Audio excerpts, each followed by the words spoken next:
I'm honored to moderate this session. My connection to the theme is a bit personal. I'm a former diplomat, and I was posted to the Dutch representation in Ramallah, and I lived in East Jerusalem, and I spent quite some time in nature on the West Bank mainly. So I'm very much looking forward to talking about that with Mazin as well. Today's topic is one that's often overlooked in discussions about peace and human rights. The impact of war, conflict, and violent occupation on ecosystems, biodiversity, and overall climate impact.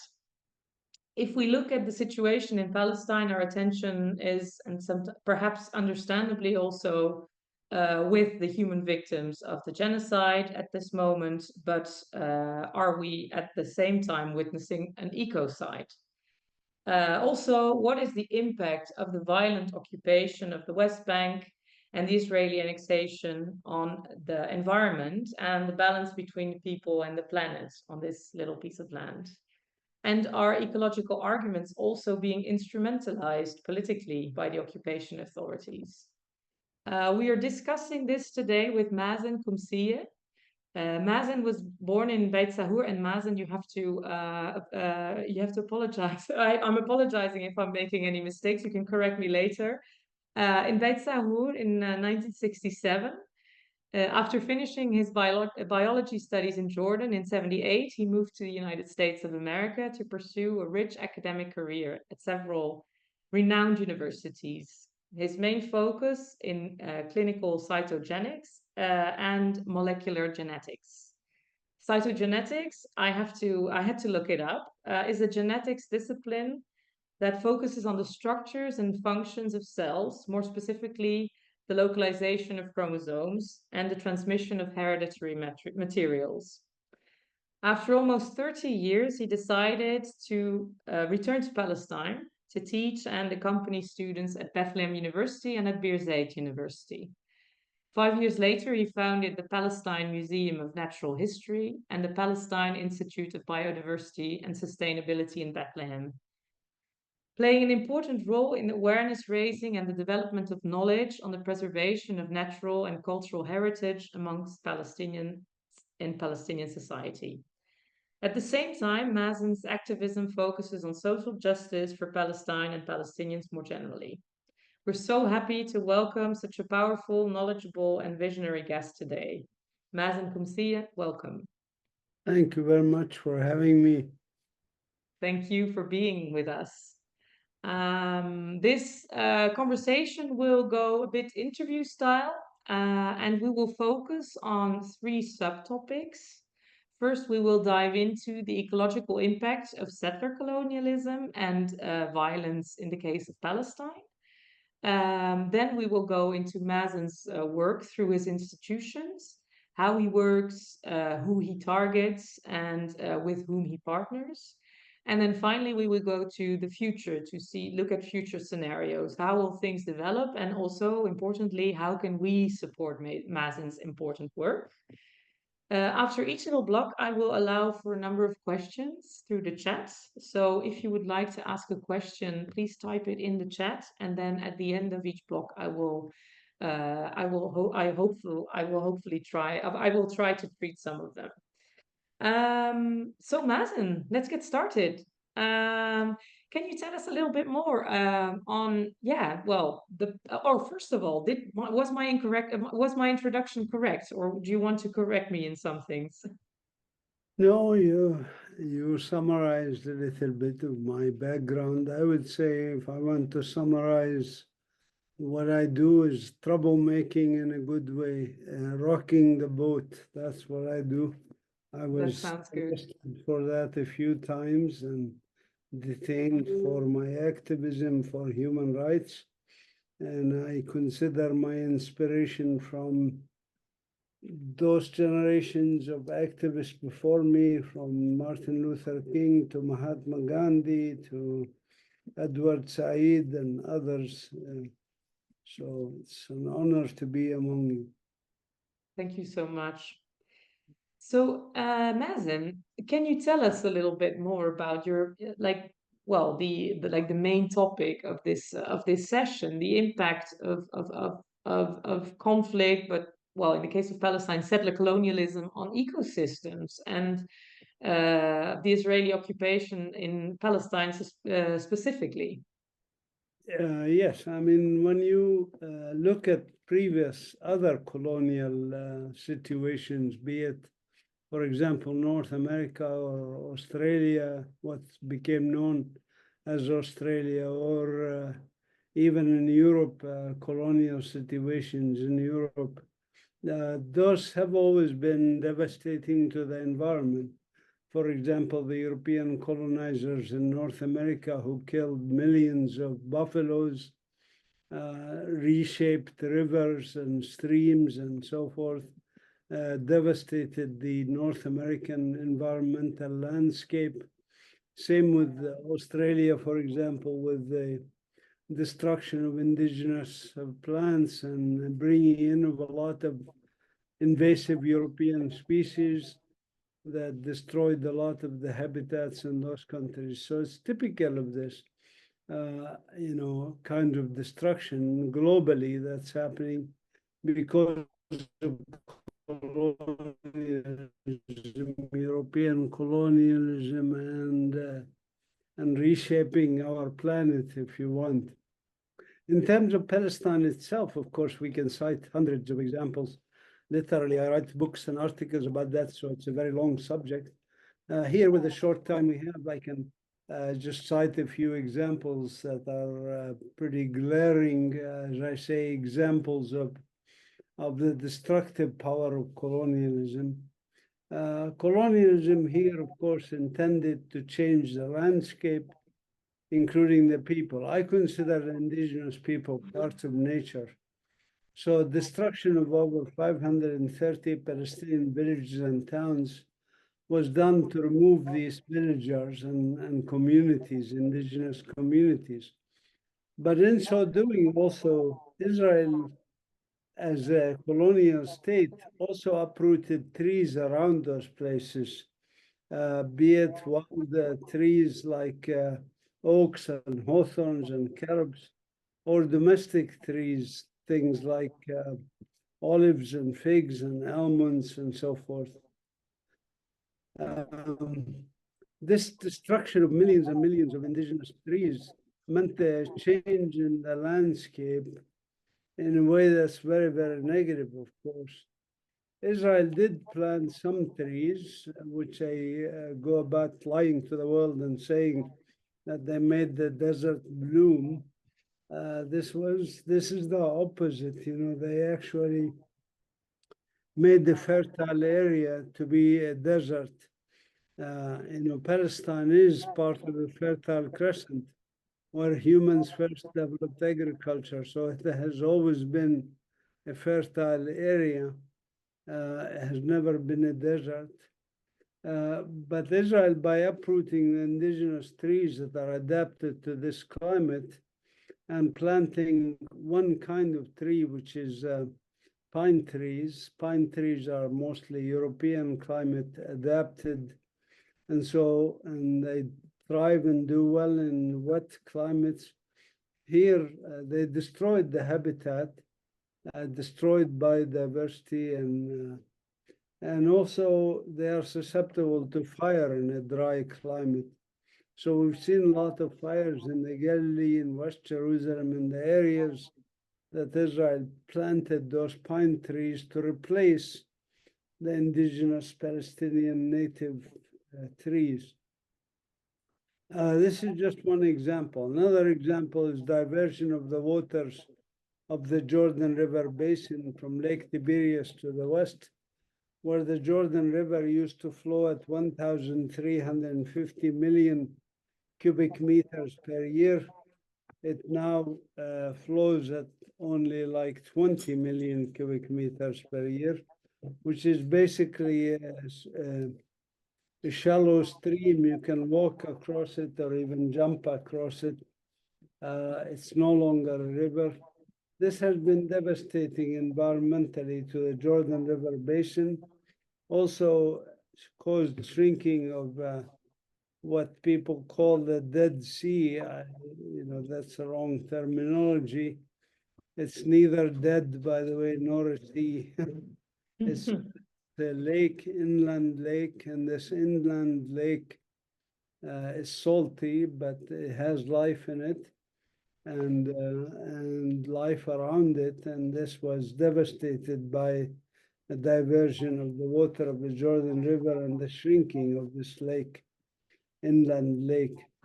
Another project, the third project that the Zionist colonizers did, was drain the wetlands of the Hula area in the north, which is habitat for migrating birds.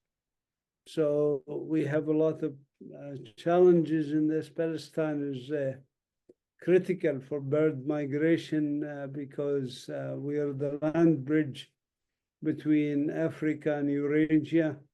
So over 500 million birds migrate through Palestine on annual migrations back and forth between Africa and Eurasia. The drainage of the wetlands in the Hula area resulted in removing the indigenous Palestinian communities there, but it also resulted in the destruction of habitats for 219 animal species that are no longer to be found in that area. So, and these are just three examples. I could cite hundreds of others, of course. But the environmental impact of colonialism is certainly worth calling an ecocide, equally important to a genocide. And Mazin, can you tell us with what reasons or narratives these, for example, the rediversion of Jordan River and the drainage of the Hula water basins was done? Was it to direct the water for like human consumption towards, for example, settlements, or were there other reasons? No, it's really other reasons. The reason they diverted waters of the Jordan River and drained the wetlands, the propaganda, for example, draining the wetlands is this, they called it draining the swamps, that this, to eradicate mosquitoes. This is nonsense, of course. And people lived with mosquitoes for thousands of years in that region. I have no problem with mosquitoes. This is propaganda. The real reason is to deny water to the local people. If we look at, and this was a Zionist strategy from the 1920s, actually, even before the establishment of the State of Israel, is to control water and deny it to indigenous people because water is life. And denying water to the indigenous people will make them leave or make them die of thirst so that they're no longer an obstacle, if you want, in the progress of colonialism. This was done elsewhere, by the way, also, as I said, in other countries, denial of water and diversion of resources, killing of buffaloes to deny the indigenous natives in North America food. This is all the main reason. Israel, we don't have a shortage of water here. And there's more rainfall in Ramallah, for example, than there is in London. But the difference is that the water in Ramallah goes into the aquifer, and instead of being allowed to be used by the indigenous people, it is used, even thrown away elsewhere so that it is not available to the indigenous people. It's a form of denial of natural resources to the indigenous people. And is that also the reason why plants that gain fruits and nuts have been replaced by trees that are only trees? Yes, exactly. And also they chose pine trees because they gave a European look to the country, if you want. They didn't want a Middle Eastern Arabic look to the country. Right, right. And I saw when I was living there, I also saw in the north near the Golan Heights, I saw a lot of eucalyptus trees as well. I think they were also not indigenous to the land. Yeah, eucalyptus came from Australia. It Right. was first brought by the British occupation of Palestine starting in 1919 to plant here because Britain, of course, is colonized Australia and ran Australia, so they brought a lot of those kinds of trees here, and we see a lot of invasive species spreading here like that, and certainly not appropriate for our climate or our landscape. Mm. Mm. And how about more like recent examples of impact on the biodiversity, on the environment of the colonization and the occupation? Yeah, if we take just the past 9 months since the genocide accelerated on Gaza. Genocide didn't start October 7, of course, it merely accelerated on October 7, using the excuse of what happened on October 7. And the same with the ecocide, it didn't start on October 7. But if I take what happened after October 7, just to give you examples, Israel produced in the first 2 months, in October and November, basically, they produced more greenhouse gases by jet fuel alone, flying to bomb Gaza, more than the Central African Republic produced in a whole year of greenhouse gases, whether from automobiles, industries, uh, cooking, etc. And this was the first 2 months just from jet fuel. So certainly colonization is also a climate change issue. It's also a pollution issue. For example, Israel used depleted uranium and white phosphorus, both in bombing South Lebanon and in bombing Gaza Strip. These have a devastating environmental impact. We did studies on this, by the way. You could see our studies on our website, palestinenature.org, under research. It's been horrific what's happening in Gaza Strip in terms of the environment. 70% of residential buildings in Gaza were destroyed or rendered not usable. The destruction of the green cover in Gaza.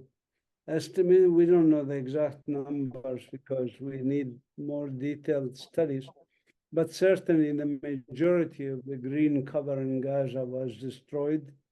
That includes agricultural fields and natural cover, like in Wadi Gaza, which is a protected area with trees, coastal plants, etc. All of them were bulldozed or bombed to non-existence, if you want.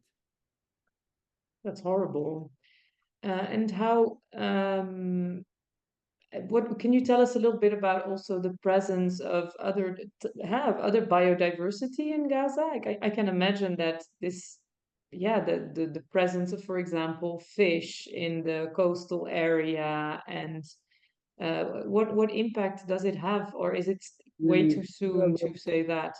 Really rich in biodiversity. It has been impacted by colonization, destroying that richness for years, decades actually, before October 7. For example, the way Israel has diverted the water that comes from the mountains to the western water aquifer, the coastal water aquifer, has resulted in depletion of the water aquifer.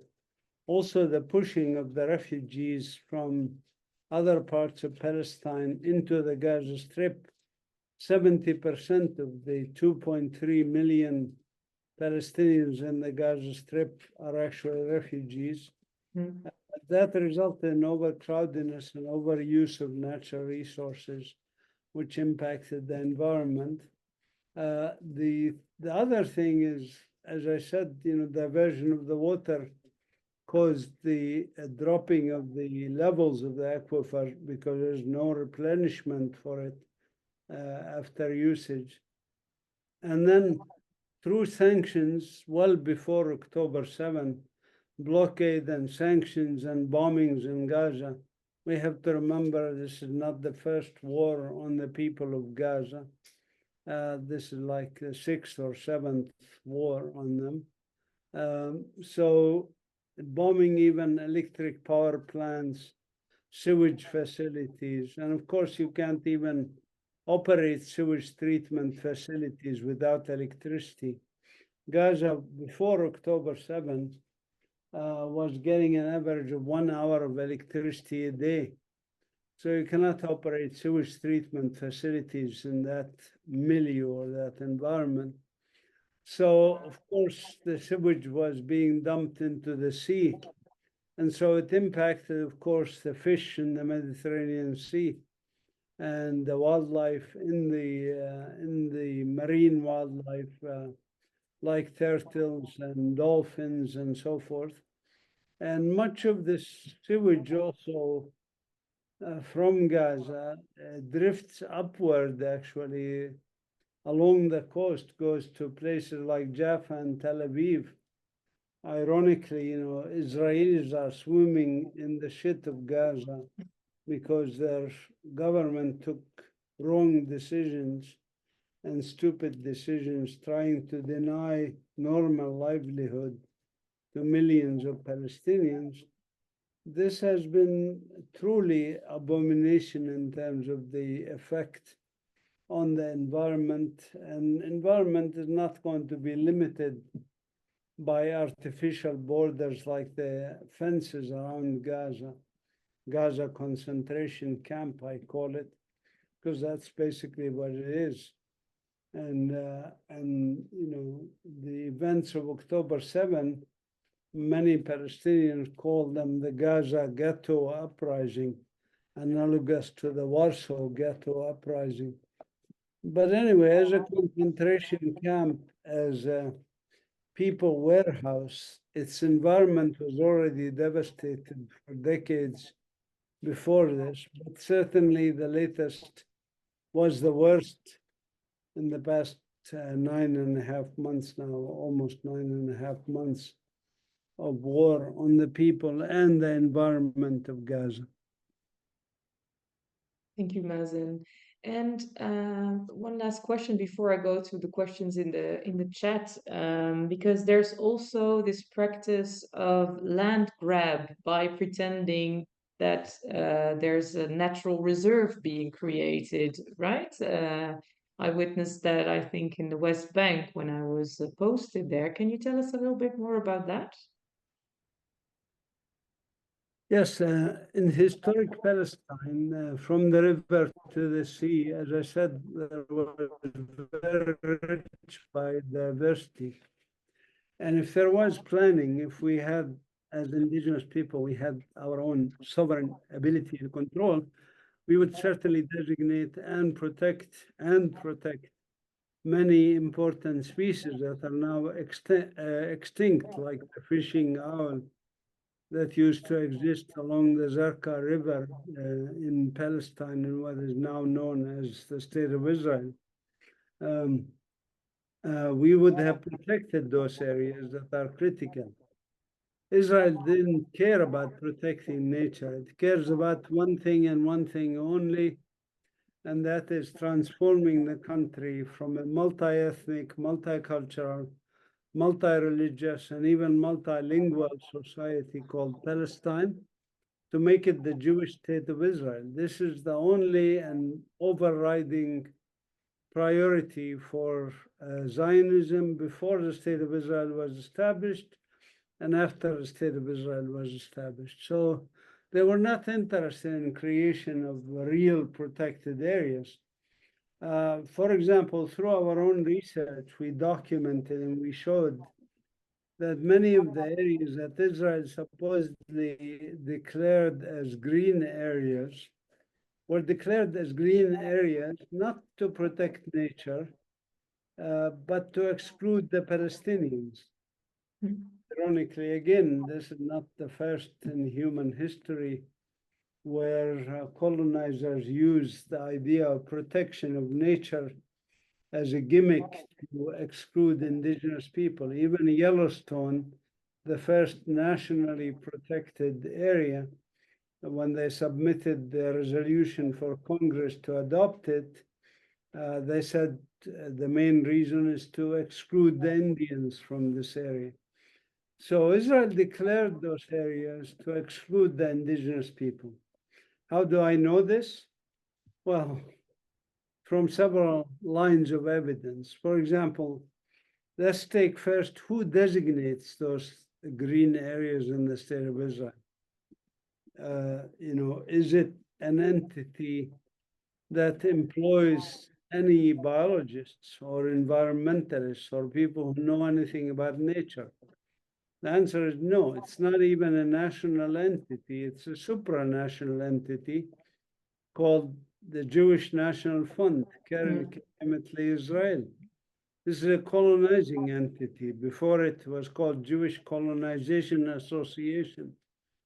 And its interest is in colonization, as it's stated in their own website, says Jewish National Fund manages the land of Israel on behalf of its owners, Jewish people everywhere around the world.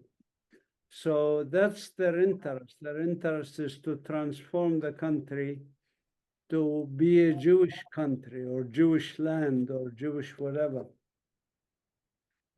So how many of the employees of the Jewish National Fund who designated those protected areas were actual biologists or environmentalists? The answer is zero, not one of them. It was strictly done on where the Palestinians needed to be excluded from. That's one line of evidence. Second line of evidence is actually what happened to those areas and where they were designated. And that includes in the Galilee and the Negev, for example, in the Jordan Valley. And the reason the Galilee and the Negev is because that's where Palestinians still remained and needed to be excluded. And the same with the Jordan Valley. They wanted the Jordan Valley for eastern flank of the Zionist project, if you want. We did some studies with the International Union of Conservation of Nature and the scientists with the IUCN, and our own scientists here did the studies based on IUCN criteria, international criteria of protected areas, and we showed this by evidence. The third line of evidence is what actually happened to the areas after they excluded Palestinians from those areas.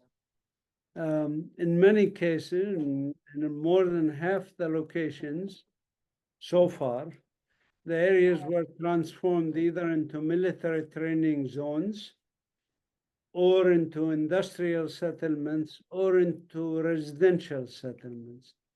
So even that excuse that they are green areas was debunked by their own actions in those areas. You cannot tell me that a green area like the South Hebron Hills, supposedly green areas, is a military training zone where you bomb it. If it's supposed to be green, why would you be doing military exercises in the middle of it? Or be doing a residential building in the middle of it? Or industrial settlement in the middle of it? So the evidence is overwhelming that Israel doesn't care about nature. Israel is one of the worst countries, states, if you want. I don't consider it a country. The country is Palestine, but as a nation state, it's one of the worst in terms of environmental record vis-a-vis what's happening. And this has been happening for 76 or more years. and certainly accelerating now as we see the damage happening. Thank you, Mazin. I will take, I would like to invite Rashid Al Saed. You have a question. I think that the first one, the rationale behind doing this ecocide, I think Mazin already addressed it quite extensively, but could you, can I invite you to ask your question, Rashid, or do you want me to do it for you? You are on mute. I can also do it for you. If not, I invite you to open your mic and speak. So Rashid asks about, could you please illustrate shortly the socio-ecological impact through the Israeli colonies in the West Bank? So not only the biodiversity and ecological one, but the socio-ecological one. I mean, it's social, economic, and political and environmental issues are all connected, of course, and you cannot really separate what Israel does. And I'm glad you asked that question because it gives me a chance to talk a little bit more about what's happening in my neck of the woods, so to speak, here in Bethlehem, for example. Where I live in the Bethlehem district, the Bethlehem, as you know, is the birthplace of Jesus. The Palestinian population in Bethlehem is about 260,000 people, and of which about 70,000 are refugees from 1948 areas. They live in 3 refugee camps, plus some of them outside the refugee camps in the Bethlehem area. But anyway, those 260, 270,000 Palestinians in this area are living on about, are allowed to use only 15% of the land of Bethlehem, and that number continues to shrink every year. What happens to the other 85%? The other 85% of the land of Bethlehem includes about 250,000 Israeli Jewish settlers. Total in the West Bank, by the way, there are over 900,000 Jewish settlers. So roughly now, there are Jewish colonial settlers in the Bethlehem district equivalent to the Bethlehem indigenous people plus Palestinian refugees from 1948 areas. And what happens is that for the some 30, 40 settlements in our district, the reason I don't say the exact numbers is because every year there's more and I can hardly keep up with outposts and settlement growth. And sometimes, like they have Har Homa settlement behind me here, they have 2 settlements actually, but because they promised the US they will not create new settlements. This was many years ago when this happened. So they named them Har Homa A and Har Homa B. But Har Homa A and Har Homa B are separate from each other. So anyways, that's why I don't venture to guess the number of settlements. We do know the numbers of settlers. Number of settlers, as I said, in the whole West Bank is about 940,000 settlers. And in the Bethlehem district, about 250,000 Jewish colonial settlers. They have their own infrastructure with segregated roads. That also is an environmental catastrophe when you have original roads for the Palestinians that are not allowed to be developed, and you build a new infrastructure for the settlers. And the infrastructure for the settlers also include things like the walls and the checkpoints and so forth to protect the colonial settlers and separate, more importantly, separate the Palestinians from their land. the wall alone that Israel built in the West Bank, which is not about security, by the way, it's about annexation of land. The wall alone destroyed over 2 million fruiting trees in the West Bank, and destroyed the habitats and destroyed biodiversity. I wrote a paper about the impact of the walls and the fences on wildlife in Palestine, in the West Bank, actually, only. So this infrastructure and what it does is environmentally catastrophic in our district of Bethlehem. And I wrote a paper, for example, titled Decline in Vertebrate Biodiversity in Bethlehem, Palestine. You can look it up. And We will put it in the chats later. Thank you. yeah, I'll find it and put the link for it in the chat. So, yes, I mean, you can see that there's a lot of impact of colonization in the West Bank, not just in Gaza, not just in 1948 areas. So in the West Bank, there's a lot of impact. That's really yeah, thank you. Sorry for not being no worries. on the spot, but I heard actually everything you noticed. But I was looking for something since years I'm following up.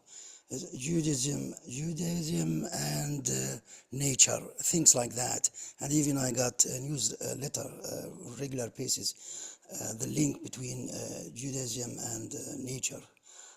But coming back to my notes, thanks, Mazin, for your introduction and for your efforts in this regards.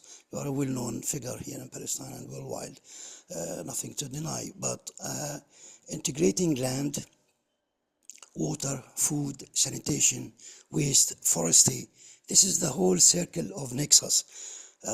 What the Israeli side actually, what do we expect actually as Palestinians here in the West Bank, considering the terror now being made in Gaza Strip?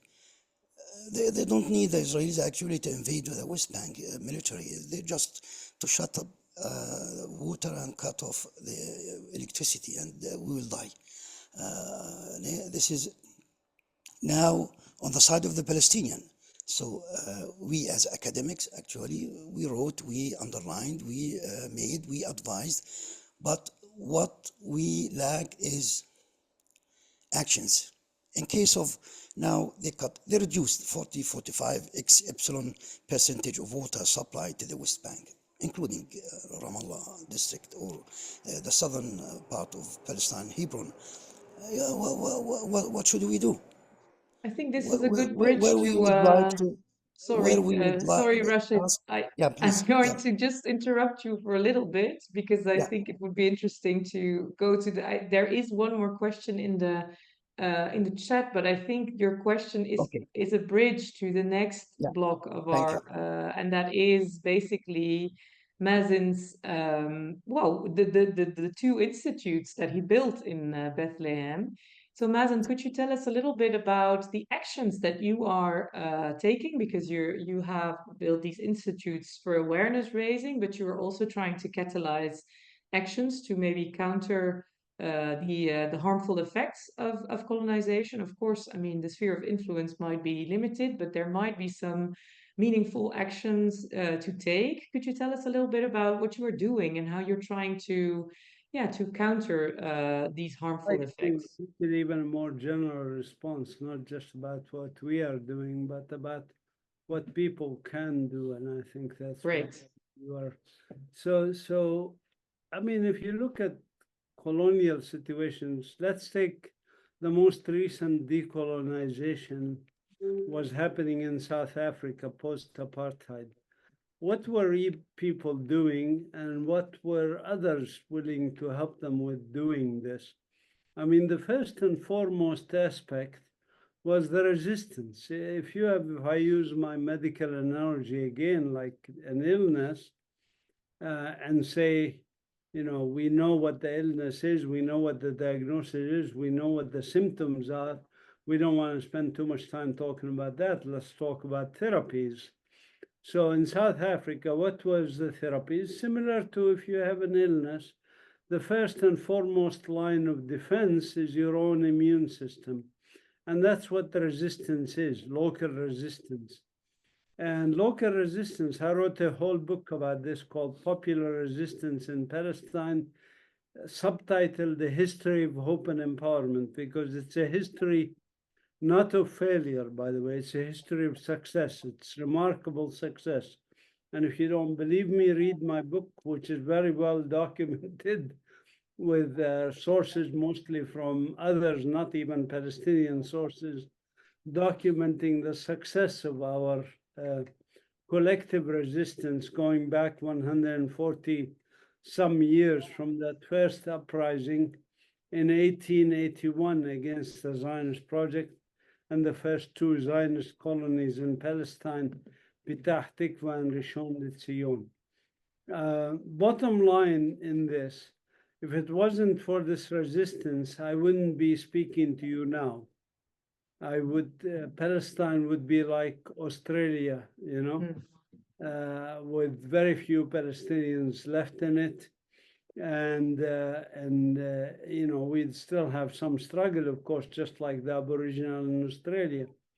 But the fact that between the River Jordan and the Mediterranean now, there are actually 7.2 million Palestinians, that is a remarkable story of success. That alone is a remarkable story of success, thanks to that resistance. And actually, we have 10 times more Palestinians between the river and the sea than there was when the Balfour Declaration was issued in 1917. There was about 750, 800,000 Palestinians in 1917, and about 30,000 Jews living in Palestine. So this is a remarkable success thanks to our resistance of various forms.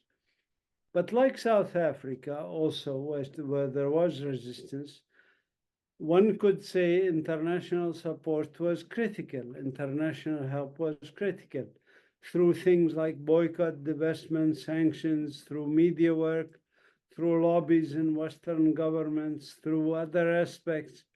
That is what changed the balance of power eventually. It's like everything else, you have that balance.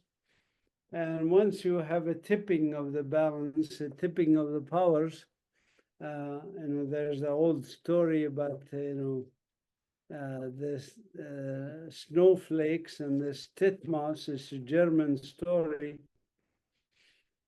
Says this titmouse was sitting at the branch, and since he didn't have much else to do, he was counting snowflakes falling on the branch. And when he counted the snowflake number 2,400,000, whatever, 4,042, the branch broke. So this is remarkable to me, a child's story, but it carries a good lesson for us that we shouldn't underestimate the individual snowflakes and their effect. So with millions of people around the world and in Palestine engaged in actions, literally now hundreds of millions of people going out in the streets.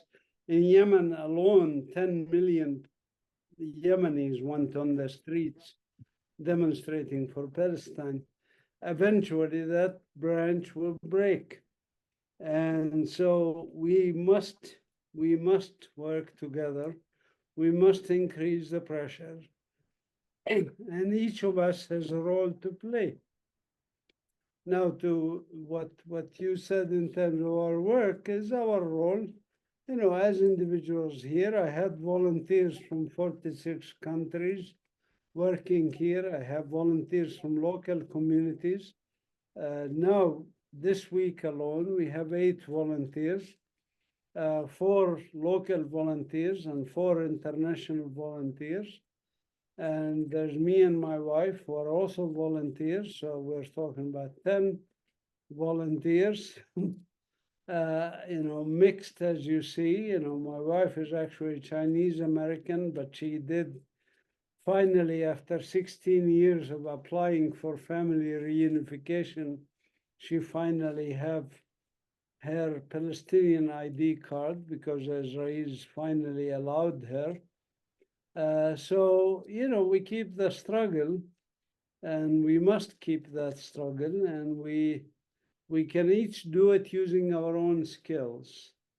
I engage in nonviolent resistance, as I mentioned. I engage in writing. I consider myself successful in writing, published 200 scientific research articles based on real data and hundreds of other articles, which are opinions and reviews, and published several books. These are also forms of resistance.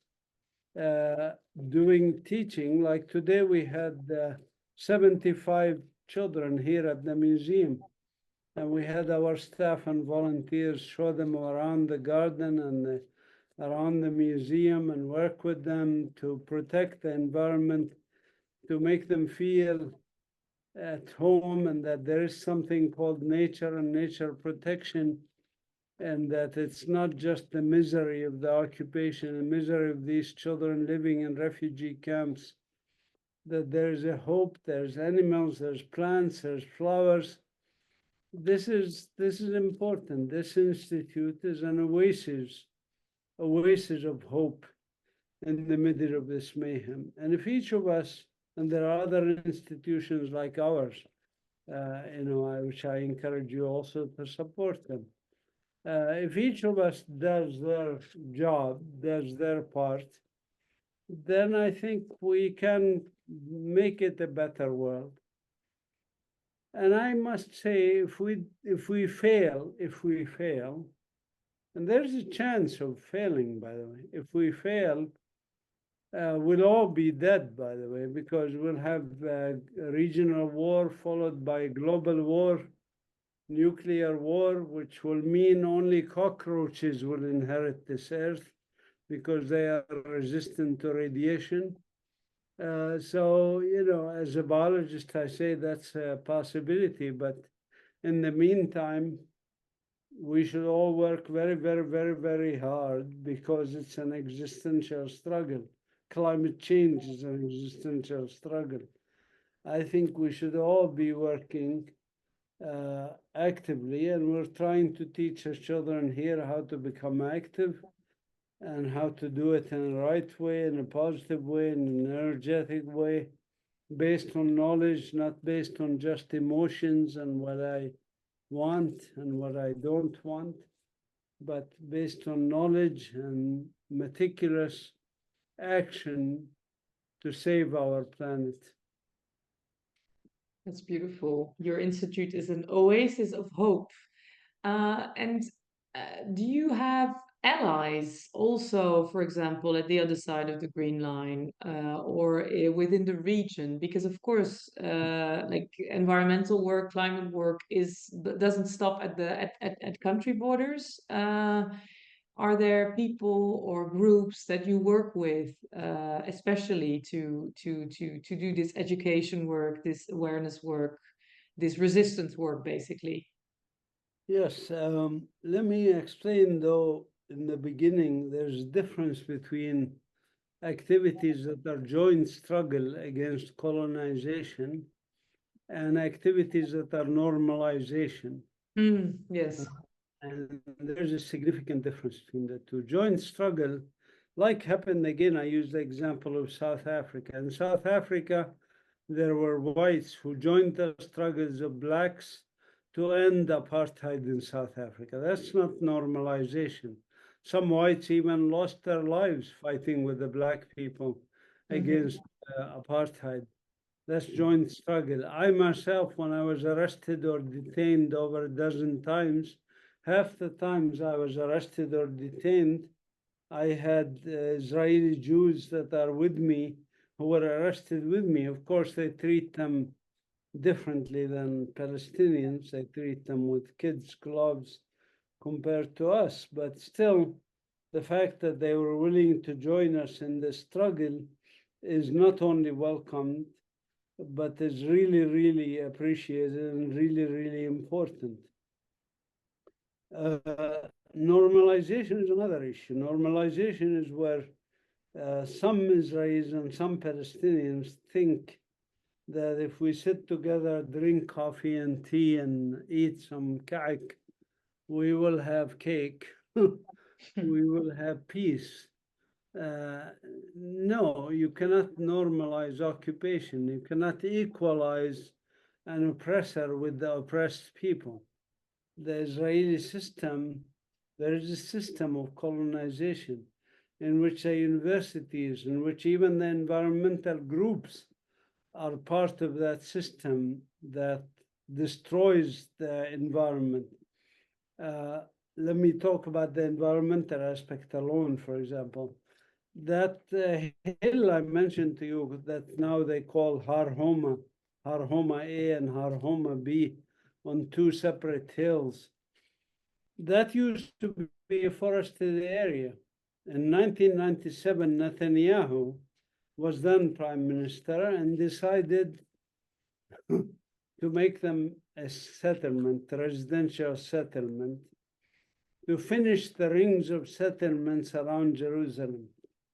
I wrote to the Israeli environmental groups, including the Israel Society for Protection of Nature, that's an NGO, or the Nature Reserve Authority, that's a governmental entities.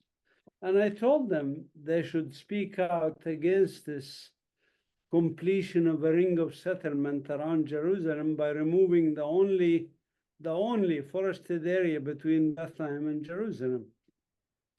Not one of them took action to speak out against their government. Why?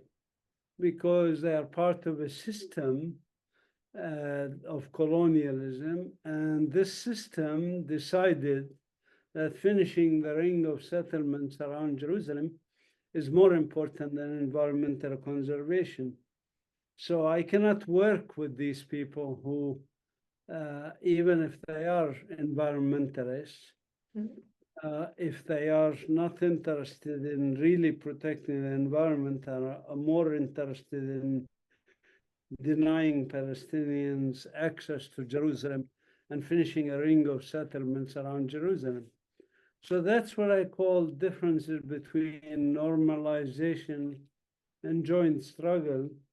I am willing to work with any Israelis who are willing to come and join us in the struggle against colonialism.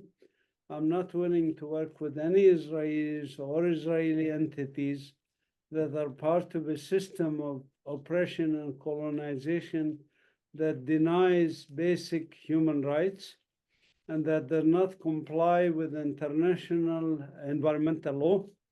International environmental law is very clear. For example, just like international humanitarian laws, international humanitarian law, for example, says refugees have a right to return to their homes and lands.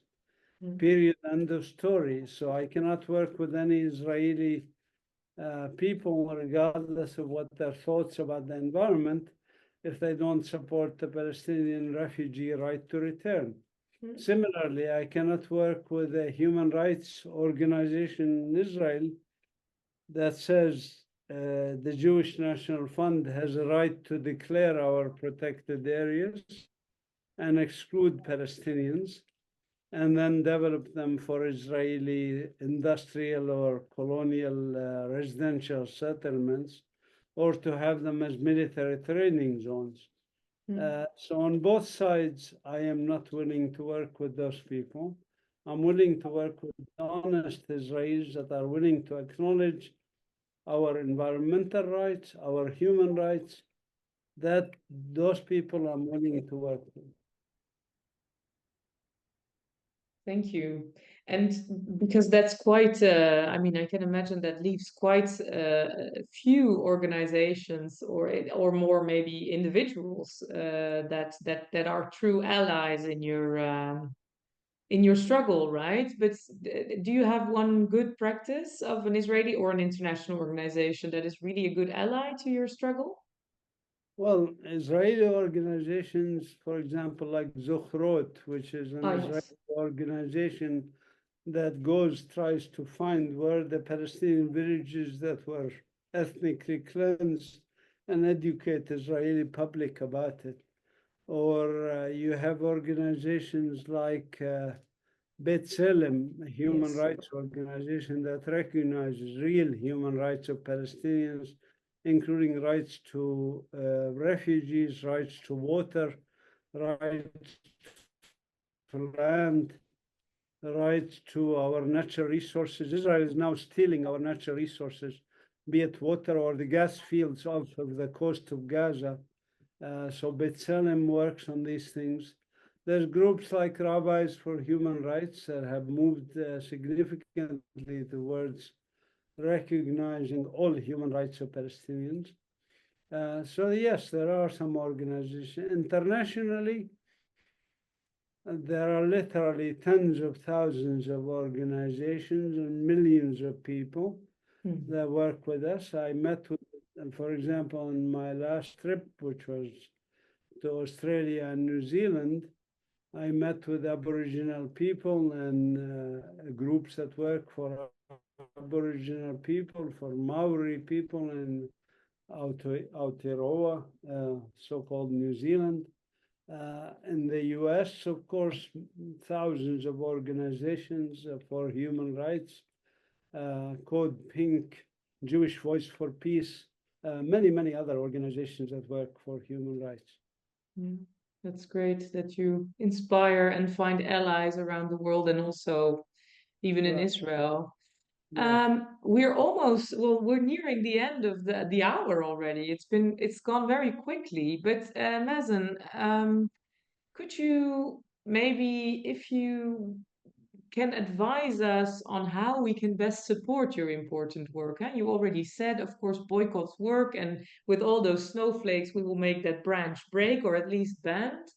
But in terms of maybe support, donations, volunteering work, or maybe just getting informed by some sources, can you, by the way, all the links to the sources that you've been mentioning have been put by Vanessa very kindly in the chat, so people can scroll back on them. But do you have for us, as well, many of us are not in Palestine, but outside of Palestine, yeah, maybe advice in how we can support this work? Right. Oh, sorry, I just put a link in the chat, but I guess I didn't send it to everybody. No, I'll you send did, it. I think. You did. If No, we scroll up, you have the Palestine Nature Research no, download link, no, right? not that one. I Okay. sent it to Rashid, but anyway, here, everyone.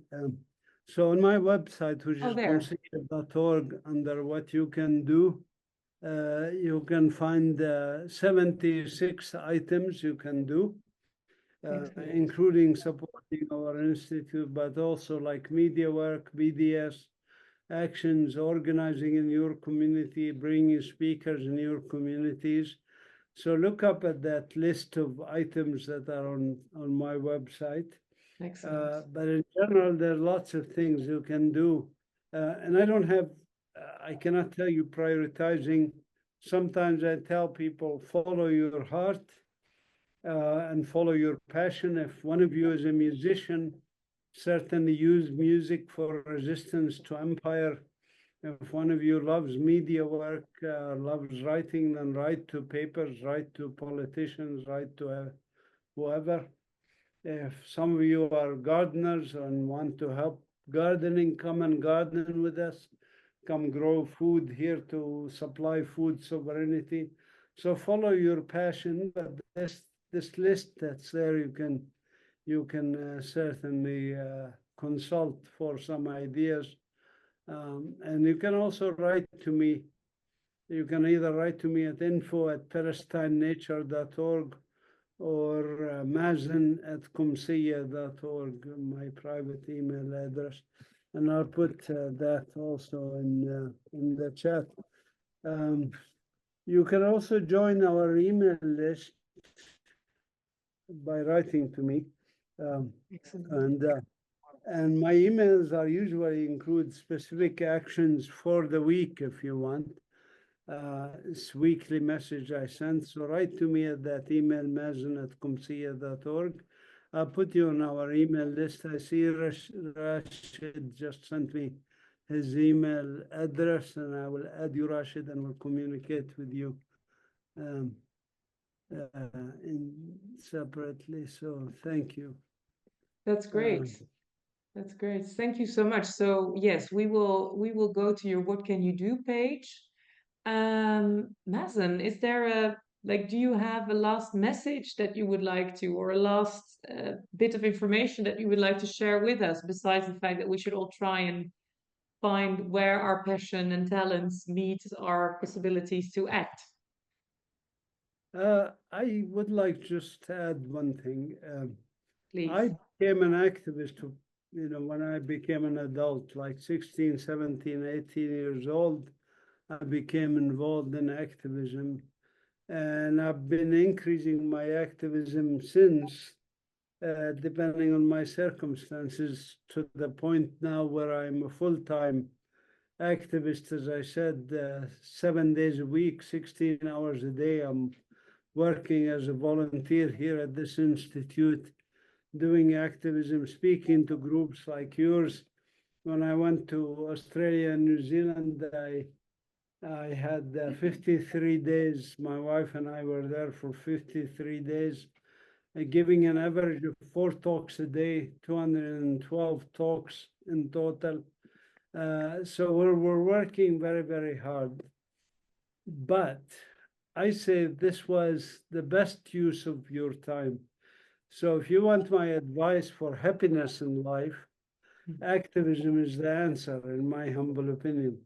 Even when the Israelis jailed me, and even when one of the soldiers stepped on my ribs, cracked my rib, I was happy. And I say this without hesitation, because activism is really the way that you can connect to your humanity, the way you can stay human. Vittorio Arrigoni, my friend who was killed in Gaza, used to end his messages by the word "stay human." Being human means that you are responsible for fellow humans. And you are, of course, responsible for the environment, in our case also, for this beautiful blue planet that we share. It is not a matter of, I don't want you to feel sorry for us, the Palestinians, so to speak. We're not a charity case, I want you to join us in joint struggle. That's why I also use the word joint struggle with Israelis and with international. Joint struggle, because your struggle is my struggle is your struggle, as it was with South African apartheid, as it was with the civil rights movement in the US, as it is with climate change. These are issues of joint struggle where we collectively, as Homo sapiens, are responsible for. But when we do this activism, we're also connecting to our deepest core of humanity, and it brings you happiness. There's a Buddhist saying to have joyful participation in the sorrows of this world. The key is here, there is sorrows in this world, but there's joyful participation. So please join us in this joyful participation in joint solidarity. As humans, we do make a difference. We've shown that historically. How did we get women's right to vote? How did we get civil rights in the US? How did we get to end, the war in Vietnam, or the war in Cambodia, or all of these things? We can make a difference. You are that one snowflake. You may be the last snowflake to break the branch. So join us, and we love to have you join us. if you are That's not really already active, but all of you are active already, so I'm preaching to the choir, so to speak. but still, it's beautiful. Thank you so much, Mazin, for this hour of interesting information, but also really inspiring, a really inspiring call to, to be active, to engage in this joyful participation, and to get as close as possible to our inner core of humanity. Thank you so much, and we will share the like in the chat. Vanessa put all links with the recording will be shared there. The article about this session will be shared, and I hope we will see each other again, and hopefully we will finally find that last snowflake to weigh in on that branch. Thank you so much, Mazin. Have a good weekend.